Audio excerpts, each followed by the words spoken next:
Shalom everyone.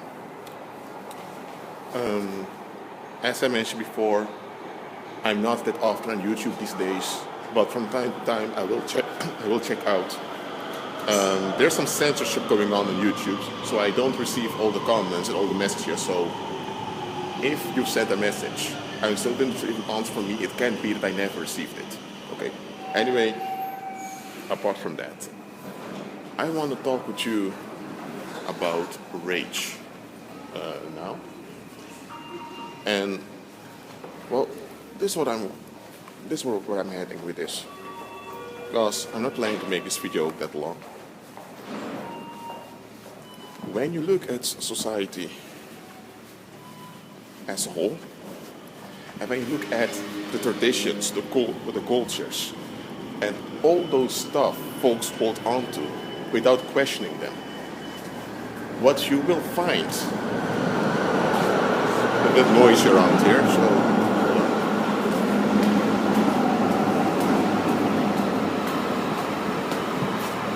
what you will find when you dig deep is hatred. And what's the root of this hatred? Unbelief, distrust and mistrust towards the Most High. But when you ask someone about their culture, about their, what they call their national heritage, they will seldom acknowledge this.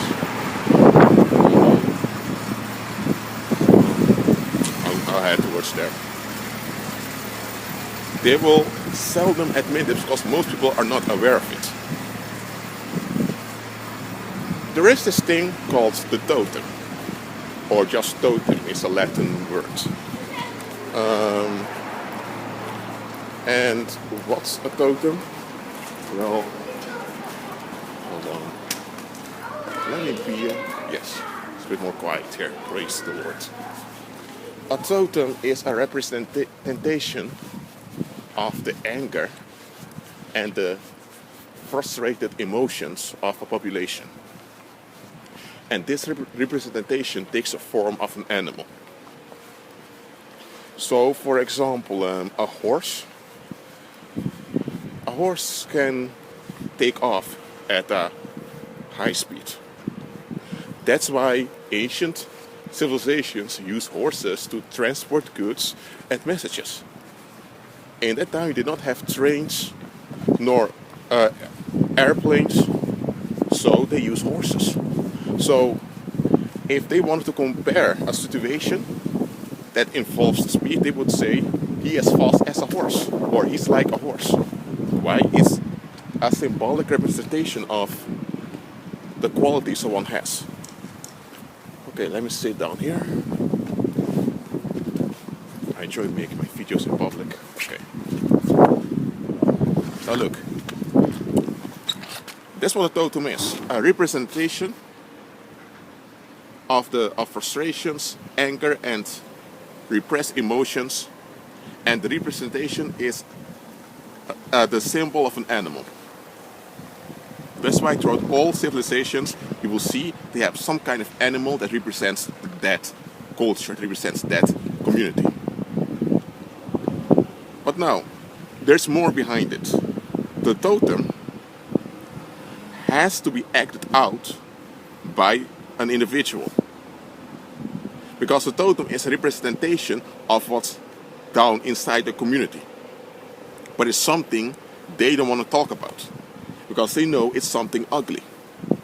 So now they make this representation. Let's say you have a population that uses the bear as their totem, because a bear can devour its prey with its strength. Okay? So they use the bear. Now, what does the bear represent? Their frustration, their anger. There are still these towards one another, but they can't talk about it because it will go out of hand. So now they make this representation of a bear. Now they will look for someone from the community that will represent all this anger and hostility. And that individual will receive compensation in gold and silver, and with all kinds of pleasantries especially sexual pleasantries. That individual, mostly a man, will be compensated with all of that, and in exchange, he has to act out the hidden darkness of the population. So people will then submit themselves to the representative of that totem, which is that guy that he probably is the king or the emir or whatever title they bestow upon him. But now, the hostilities within the community still exist, because people without the Most High, they are in darkness. They have this God-sized hole, this emptiness inside of them that they cannot fill. And that's the root, that's where all that frustration and hostility comes from. So now, that man that represents their totem now has to act out the frustration of the community. Because a totem without an expression is useless. It has no value. So what will happen now is that that man, let's say that he is a chieftain, okay? That man now has to find someone to attack. Why? Because he now symbolizes all that's wrong with the population. So now the population doesn't want to deal with their emptiness, so now he has to act out. And when he acts out, the community then feels solidarity towards each other, and they feel connected. There's this magic that flows to the community. And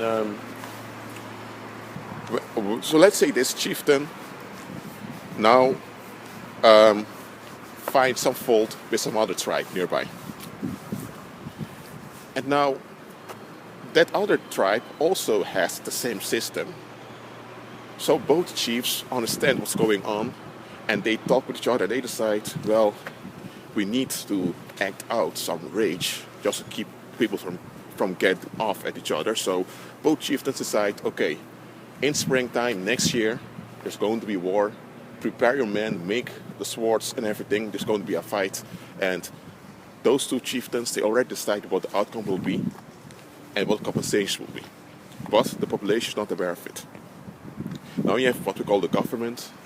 They will act out false flag attacks on both sides. So you have people from the state themselves going to attack their own people and then blame it on someone else, on the other tribe. And both tribes do the same thing. So now in both communities, people think they're under attack. Now what's going to happen now? Now there's a demand upon the young men to go out and fight to defend their homelands, to defend their mothers, their brothers, their sisters, and the economy of the homeland. So that happens. Now springtime arrives, the war takes place on both sides, lots of young men die, blood is spilled. What happens now in both communities? There's a deficit of men, there's too few men around. But this gives a relief because there are less competitors and everyone feels pain, is hurt by what happened. So the magic is effective on everyone and people feel relief. They feel relief of what happens to them, of what happened. And the chieftain in this case is glorified as the great victor, or or as a god, or whatever they choose to glorify him, to ascribe unto him. And for about a year or two, or some 5 years, or maybe even a decade, there is this tranquility throughout the community. Now, this tranquility won't last forever. So after a while, the totem representative will need to act out again. And this goes on and on and on. But here's the thing. Nobody is permitted to talk about the totem taboo. Nobody is expected to, how do I say it? Nobody is permitted, and everyone is prohibited to talk about the fact that the community is held together by the murder of their own people at their own hands. Nobody's supposed to talk about it, but that's exactly the case. And the animal that they use as representation, well, let me say like this. If they use a bear as representation, there's something wrong with the bear. The bears have nothing to do with it. They're just using a picture of an animal to represent what's deep inside that they don't want to talk about. And this is how all societies operate. It's by murdering their own people at their own hands, yet blaming it on some foreign enemy. And see, this happens locally also within families. You have a so-called husband and a wife. They're both unbelievers, and they're both operating on unbelief. They both have this deficit inside. They don't have the Holy Spirit. They don't have the Most High. So they both have rage. They both have this deep urge for validation from others, which you can't get from other people. It's impossible. Yet they have this urge, and they keep demanding validation. They call it respect, but really they are emotionally addicted with being emotionally affirmed by others. They don't want to admit that they are addicted, so they have to pretend it's all right, but the anger is still there. So you have the husband and the wife. Then you also have children around, because that happens. Pregnancies happen when people do it with each other. But now you have children, but now the couple does not want to live with the tensions between the two of them. So now the husband begins to drink to be relieved, and the wife is more dissatisfied. And now she takes out the satisfaction on one of the children. And now the husband copies his wife's behavior now also goes against the same child. So now everyone, also the other siblings, also join their parents because the siblings are afraid of being hit. So now everyone is turning against that one child. And then you have extended family members, uncles, aunts, who are aware of the dynamic, but they don't want to speak out because they don't want to get near the husband or the wife after them. So they also join and talk bad about that one child. So now you have that whole totem taboo you have it now practiced on a local scale. The child will be called names, will be called an ass, or an ass is a donkey.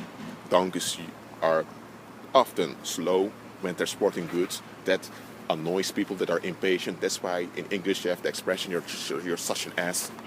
You know where it comes from. It's not ass of your butt, okay? But that's a whole other subject. Well, let me see, 30 minutes, okay. Look, so you understand now, on a local scale, the totem taboo is practicing. And nobody within that family, whether it's the nuclear family or the extended family, nobody is permitted to question and to be true about what's going on. That the whole family is held together and their unity is a result of victimizing one of their own at their own hands. This dynamic of the totem is how the world operates. You see, that's why symbolism is so important to the world. Because symbols are the way people in the world communicate without using words. For example, when someone, for example, I gave an example of a community where they use the bear as a totem symbol. Okay? Now look, everyone in that community that sees the bear on, whether it's as a logo on a company or on a flag or on a coat of arms, they deep down inside understand that this is the power that can harm me if I don't apply with it. Deep down inside, they have this repressed fear of being victimized. So when they see that totem over there, they understand, I need to give in to this. I need to validate this. Now, in some communities, they use the lion. Some communities, they use the eagle, which is also famous. Nazi Germany used it, just like ancient Rome. did in ancient Greece also, and also many other ancient empires. What it comes down to is the totem has to represent the dissatisfaction that they have due to the deficit that's inside of them. And everyone has to agree that the totem representer, which is often a king or an emperor, or sometimes on a local scale, in a nuclear family, it's often the father figure, or it can also be extended towards a group of people that they can label a government or some gang. Everyone has to agree that the totem representer has the entitlement to kill people from the group. And that's what society is. Society is a construction around the totem. Everyone that reflects the totem is permitted to live and will be lavish with benefits. They will be accepted into groups. They will be invited on parties. They will get sexual benefits in the form of marriage. But anyone, whether male or female, doesn't matter. Anyone that does not represent the totem, does not reflect the totem, he or she has to die. And of course, the group will not go out and murder that individual just like that. They will put pressure on the totem representers to do it for them, so that they won't have to live with the consequence of their own negative desires. And that's what happens in society. And that's why, because that's what society is for, is a construction around the totem with the hidden threat that you either reflect this idol, this false god, or else those who represent this false god are coming after you. That's why people often have this great fear of being disliked, and they're so obsessed with what other people think about them. Look, if what other people thought about you or felt towards you had no consequence whatsoever, and if those consequences couldn't potentially harm you, then people wouldn't spend so much time in trying to conform or to fit in. The reason why people do that is because they understand subconsciously that they are under threat. You see, when yesterday there was this robbery that took place in a supermarket in Amsterdam. I saw the video of it online on social media. It was a very successful robbery. I'm not promoting robbery, but it was very successfully done. They took a lot of money and other goods with them. The first thing I've noticed when those robbers entered the place, they showed their weapons. They had guns, large guns. They didn't shoot anyone, they did not hurt anyone, they did not harm anyone, but they just wanted to show that if you don't give in to what we crave for, something bad is going to happen to you. We don't want that, so you better give in to us. Okay? Now, when such a thing happens, when someone comes in with a weapon, and then you know it's bad. You know it's bad news. And at a robbery, people don't want to be recognized because they don't want to live with the emotional and mental consequences of what they have done. So that's why it's not that they don't want to be caught by the police, okay? Because there are many people that commit crime with their face nakedly and they're not caught. And most of people are not even going to remember you because they're so occupied with their daily lives. The reason why robbers often cover themselves is because they want to be anonymous. The need to be anonymous stems from not wanting to deal with the consequence of their rage. That's why they have to dehumanize you, and they have to reflect some kind of totem in order to blame it on the totem. Okay? Now, why am I talking about that robbery? It's easily said. When someone appears when their faces are covered, in Dutch you call it a big fuck muts. I forgot the English word for it, but when they cover themselves completely, you only see this, and they're dressed in black. Remember, often it's black. Black represents darkness. When they do that, you know it's bad news. And you know you're going to die. Your life's in danger. But what if you have a police officer standing in front of you with a badge, with a pentagram on it? A pentagram is a satanic symbol. but the symbol is so hidden in the badge of the officer that you often don't realize it. Then people tend to, it's the same thing as a robber would stand before you, because both reflect a totem. So both reflect a endangerment onto you. But when someone comes with, when someone in black wants to rob a store, they want some benefits, perceived benefits of the store, but without having to go through the trouble of attaining those goods. That's why they're using the weapon, right? And often when people do that, it's for personal gain. But they themselves use this limited resources they have to get what they want. When a police officer stands in front of you, there's a whole collective that wants something without having to do the efforts to get it. So now they let someone else, so they basically hire hitmen, we call them politicians, to act out what they crave on the inside, and the politicians instead hire local soldiers, we call the police officers, who act out the written agreements they've made. And of course, they have to tell you those people are there to protect you and all of that. And of course, often police officers also think they're there to protect people. That's why a lot of people take the job to protect the community. But what they are not aware of is that they are reflecting a totem. So whenever they approach people, unsubconsciously, the totem, they're reminded of the totem. And now there are two ways. People that have been victimized by the totem often, when they see a reflection of the totem, they get into the freeze mode, and they will look and they try to run away or to attack. Others that have benefited often of the totem, well, what they see as benefit, they tend to become attached to the totem. So when they see a police officer, even despite that it reflects a potential threat, symbolically they tend to feel attached to whatever those people are representing.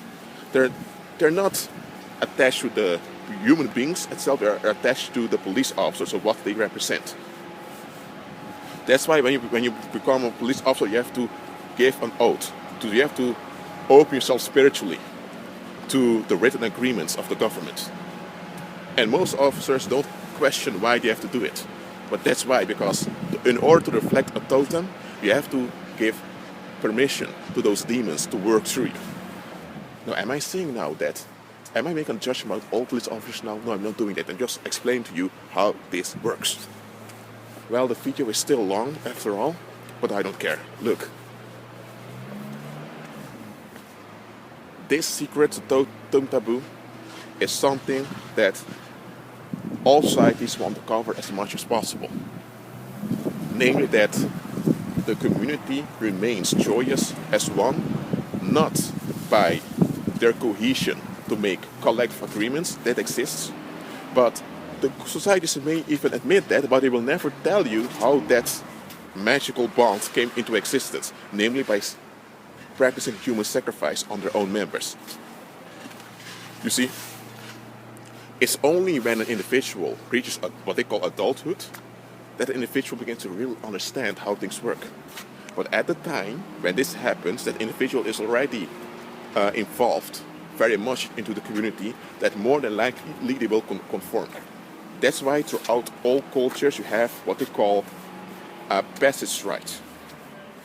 It's a rite, it's a ritual in which someone that turns 20, or some cultures 23, but often it's around 20 years old.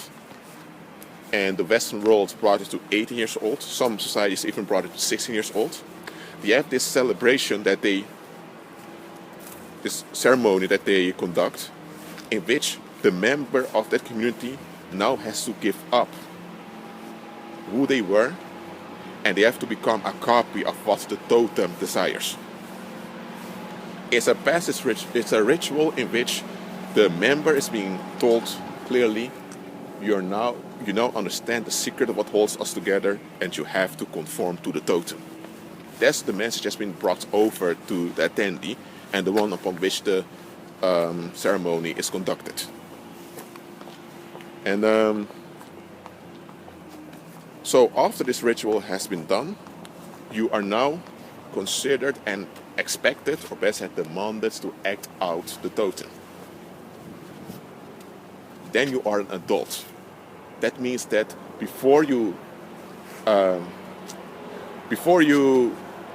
were of that age, before you went to the ceremony, they had to cover you. They had to treat you humanly. But after they reach a certain age, now they can, without feeling any guilt, sacrifice you anytime they want. And because you accepted the ritual, you also gave them consent to do it. There are areas in the world where they gave up these passage rights. Japan still has this passage right. It's when someone turns 20, there's this whole celebration and they celebrate their adulthood. Because that's what adulthood means to the world. Adulthood to the world simply means you're now aware, or you should be aware of the totem secret. So you give consent that anytime someone needs to be victimized, you are willing to be victimized, and so that we are not going to be responsible for what we do unto you. Well, this is what I want to say to you guys about the totem secret. I didn't reveal this onto you to make you angry or anything. I just want to reveal it onto you so that you will understand it. And now you will understand why the Lord commands us to be transformed by the renewing of our mind. That's why the Bible tells us not to be conformed unto this world. Because that's what the world is about. And every society has its totem. Just look at the coat of arms and the flags of countries. Or look at organizations or universities. Look on their logos.